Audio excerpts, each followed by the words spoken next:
Selamat datang kembali di video saya. Seperti biasa, video ini diproduksi bekerja sama dengan Akademi Kripto.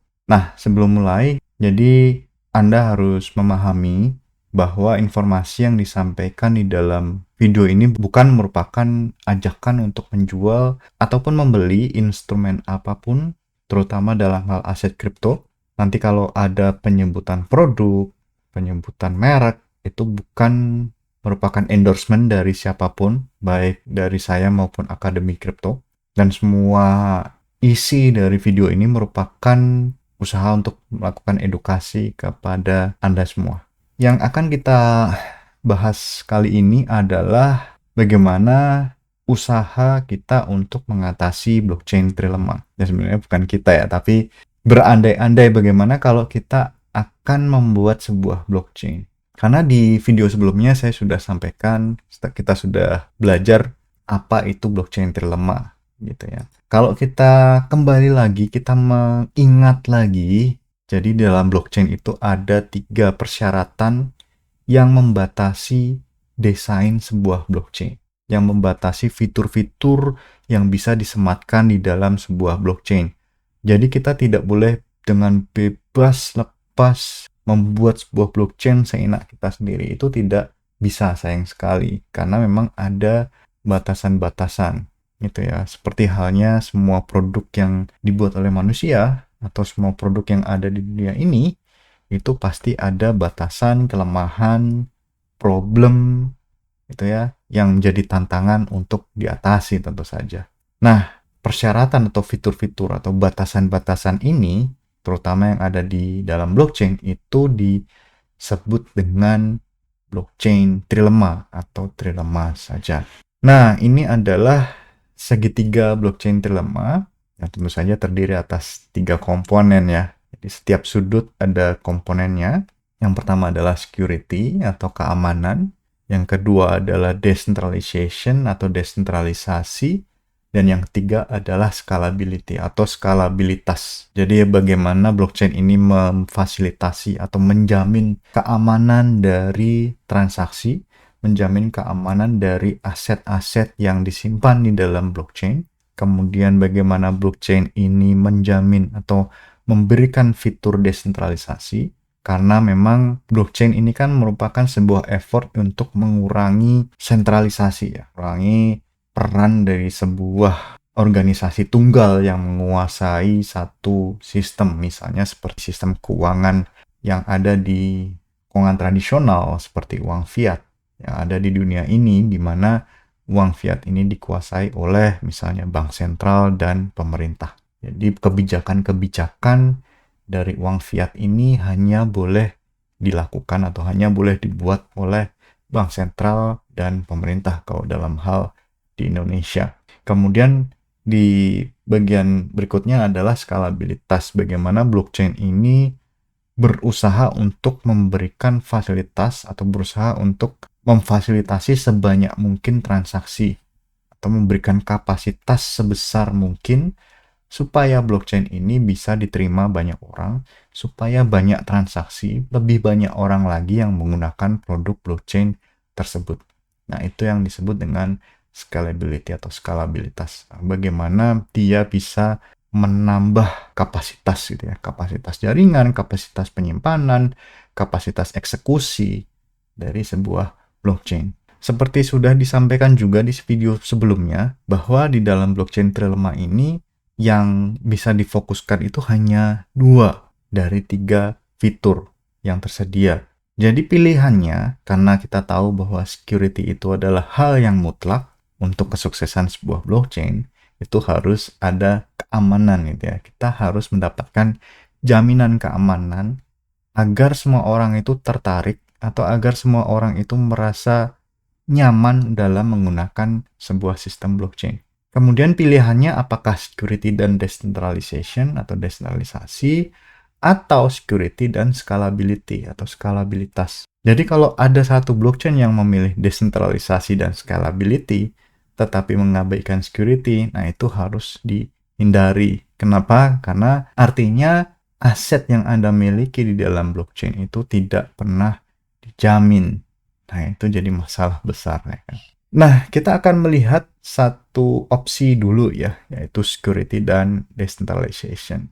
Nah, kalau Anda memilih security dan decentralization, itu artinya yang dikompromikan adalah scalability. Artinya satu produk ini memang tidak punya kapasitas yang terlalu besar gitu ya. Jadi kapasitasnya rendah sekali. Kalau misalnya Anda mau mencapai desentralisasi yang sebesar-besarnya dengan derajat yang paling tinggi, ya itu artinya kapasitasnya rendah. Contoh gampangnya kalau di dunia ini adalah misalnya pada saat Indonesia ini mau melakukan pemilihan umum atau pemilu.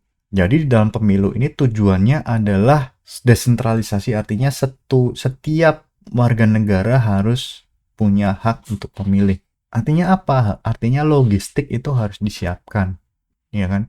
Tidak hanya di ibu kota, tidak hanya di ibu kota provinsi, tidak hanya di kota-kota besar, tapi juga sampai ke desa-desa, ke kabupaten-kabupaten, bahkan sampai ke pegunungan, pelosok, lereng, dan lembah. Itu harus dicapai. Itu harus semua orang harus punya minimal kertas suara, kemudian kotak suara, kemudian bilik suara, kemudian para petugasnya juga harus lengkap. Nah, artinya kan kapasitasnya sangat rendah. Indonesia hanya bisa melakukan pemilu setiap 5 tahun sekali. Bagaimana jadinya kalau pemilu dilakukan misalnya setiap bulan atau bahkan setiap minggu atau setiap hari? Berapa jumlah dana yang harus disiapkan? Karena setiap kali pemilu, dana yang keluar itu lebih dari 1 triliun rupiah. Bisa 2, 3, 4 triliun. Seperti itu. Nah, kita juga lihat di contohnya. Di blockchain itu contohnya adalah Bitcoin. Bitcoin punya layer atau level desentralisasi yang sangat tinggi kalau saya boleh bilang. Tidak hanya dihitung dari level konsensusnya, metode konsensusnya, akan tetapi juga dari misalnya kemungkinan setiap orang untuk berpartisipasi dalam hal misalnya menjalankan sebuah node gitu ya, karena sudah saya bahas di video sebelumnya bahwa Bitcoin itu hanya ukuran bloknya hanya 1 MB, itu pun diciptakan setiap 10 menit. Asumsinya adalah setiap orang di dunia ini meskipun jaringan internetnya jelek, sinyalnya jelek, tetapi setidaknya masih bisa mendownload 1 MB per 10 menit. Asumsinya si Satoshi seperti itu dulu. Kalau sekarang mungkin ya setidaknya di ibu kota kabupaten sudah bisa ya sekian megabit per detik, sorry. Gitu. Jadi kalau misalnya kita melihat Bitcoin, tentu saja ada usaha-usaha untuk mengatasi permasalahan yang ada di dalam Bitcoin tentu saja. Karena si para pengembang dan mereka-mereka yang punya andil atau punya apa ya? Misalnya Anda punya 1 juta Bitcoin. Tentu saja Anda pingin lebih banyak orang berpartisipasi atau lebih banyak orang menggunakan Bitcoin ya kan. Artinya Anda sebagai seorang stakeholder yang signifikan di dalam ekosistem Bitcoin. Atau Anda seorang Bitcoin developer, itu Anda ingin produk Anda ini jadi lebih baik. Gimana caranya? Misalnya kalau di Bitcoin ada Lightning Network sebagai layer 2-nya dari jaringan Bitcoin.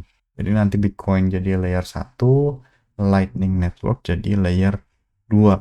Nah, permasalahannya adalah ketika kita meningkatkan skalabilitas. Jadi di Lightning Network itu ada komponen-komponen yang memang harus sentralistik. Yaitu tadi, kalau Anda mengorbankan kapasitas, scalability, itu Anda mendapatkan desentralisasi yang bagus. Tapi kalau Anda meningkatkan kapasitas, desentralisasinya harus berkurang.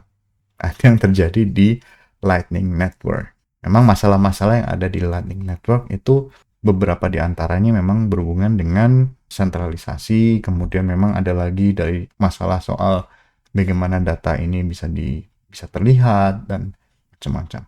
Nah, itu yang terjadi di Bitcoin. Kemudian kalau kita lihat di opsi berikutnya yaitu pemilihan security dan scalability gitu ya. Nah, kalau Anda memilih security dan scalability untuk produk blockchain Anda, itu Anda akan mendapatkan tipe blockchain dengan kecepatan tinggi atau TPS-nya besar, transaksi per detiknya besar. Misalnya puluhan ribu transaksi per detik. Bandingkan kalau Bitcoin itu hanya 7 transaksi per detik. Atau Ethereum zaman dulu itu 15 transaksi per detik. Kalau sekarang mungkin sudah bertambah sekian gitu ya. Tapi tetap belum signifikan karena kita lihat nanti ada layer 2 juga di Ethereum. Tapi kalau misalnya kembali ada saya menyebutkan satu produk namanya Solana, dia mengklaim puluhan ribu transaksi per detik. Bahkan ada produk-produk yang mengklaim sampai 1 juta transaksi per detik. Tapi tentu saja yang dikompromikan apa? Desentralisasi gitu ya. Misalnya untuk menjalankan sebuah node dari blockchain yang kecepatan tinggi tadi itu harus punya hardware berlevel enterprise atau enterprise grade hardware yang harga sewanya sampai ribuan dolar per tahun. Kemudian juga kebutuhan jaringannya juga pastinya tidak sedikit. Berikutnya adalah bagaimana skalabilitas ini, fasilitas skalabilitas ini membatasi jumlah partisipan dari konsensus. Pasti jumlah partisipannya jauh lebih rendah dibandingkan produk-produk yang punya tingkat desentralisasi lebih tinggi. Kenapa? Karena semakin tinggi konsensusnya atau semakin tinggi level desentralistiknya, pasti model skalabilitasnya rendah atau dan sebaliknya gitu. Kemudian juga kalau misalnya jumlah partisipan konsensusnya rendah, pasti jumlah depositnya itu pasti tinggi gitu ya. Kemudian ada juga sebenarnya usaha untuk meningkatkan desentralisasi di produk-produk berkecepatan tinggi ini. Misalnya kalau di Solana itu ada subsidi dari organisasi Solana ya. Organisasi yang mengelola Solana biasanya mereka akan memberikan subsidi kepada mereka yang memang memenuhi persyaratan. Selain itu sebenarnya ada juga permasalahan yang timbul ketika sebuah blockchain ini ekosistemnya semakin kompleks. Misalnya ada pool konsensus, ada pool mining dan pool staking.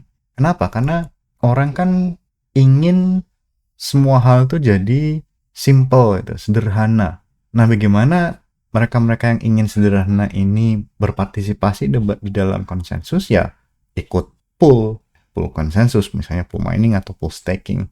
Nah, masalahnya kalau pool konsensus ini dia akan menciptakan permasalahan sentralisasi lagi. Misalnya kalau di dalam Bitcoin itu ada beberapa pool mining yang mayoritas gitu ya, yang menguasai sekian persen dari total kekuatan jaringan di Bitcoin. Begitu juga kalau kita lihat di Ethereum misalnya, itu ada pool staking yang memang berkapasitas besar. Nah, ini bisa jadi masalah, bisa jadi ancaman terhadap konsensus. Meskipun tingkat konsensusnya, tingkat desentralisasinya tinggi. Nah, potensi serangan apa yang bisa terjadi ketika ada kecurangan yang dilakukan oleh pool operator? Ada namanya selfish mining, double spending, atau sandwich attack. Nah, permasalahan lain ketika lebih banyak orang berpartisipasi di dalam atau menggunakan sebuah ekosistem blockchain. Ada namanya third party services. Jadi tidak semua orang itu hardcore, tidak semua orang itu mau menjalankan sebuah node kemudian punya wallet yang default gitu ya, wallet yang berbasis komputer. Pasti Anda ingin satu wallet yang ada di smartphone misalnya, karena apa? Convenient atau mudah diakses. Nah, aplikasi ini biasanya ditawarkan oleh pihak ketiga.